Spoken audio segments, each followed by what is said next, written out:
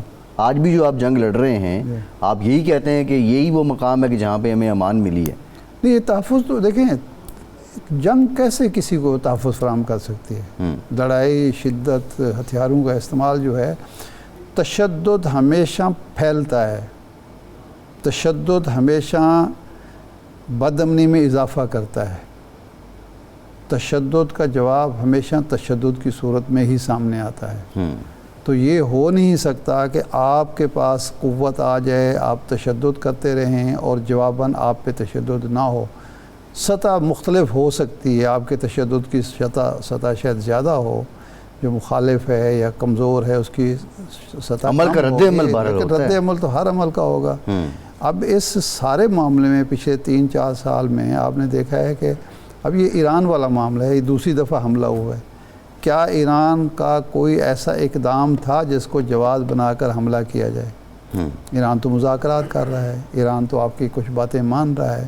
ہاں، یہ اس کا حق ہے کہ وہ آپ کی ڈکٹیشن قبول نہ کرے، آپ کی مرضی کا حل قبول نہ کرے، آپ حملہ کر دیتے ہیں. تو اس کے نتیجے میں آپ یہ توقع کریں کہ لوگ جو ہیں آرام سے چپ کر کے آپ کے وار کو سہ جائیں گے، ایسا ہوتا نہیں ہے. غزہ میں جو دودھ بچوں پہ گولے بارود آگ برسائی گئی ہے، اس کا بھی کوئی نہ کوئی تو وہ نوٹ کر رہا ہوگا، کوئی نہ کوئی اس کے بھی انصاف دیکھیں نا، نظام تو انتظام عالمی ضمیر جو ہے اس کو گہرا زخم لگا ہے. کوئی خاموش ہے، کوئی زبان سے بات کر رہا ہے، کوئی کسی جلوس نکال کے بات کر رہا ہے. گہرا زخم لگا ہے کہ کیا ہمارے دور میں، جس کو آپ مہذب ایرا کہتے ہیں، مہذب دور کہتے ہیں، اس میں ایسا بھی ہو سکتا ہے کہ 70,000 80,000 انسان قتل کر دیے جائیں اور کوئی پوچھنے والا بھی نہ ہو؟ 40,000 کے قریب جس میں بچے ہوں. یہ بڑا افسوسناک ہے. شاہ صاحب پروگرام کا ٹائم ختم ہو گیا. آپ کا آج کے پروگرام سے اتنا ہی اجازت دیجیے.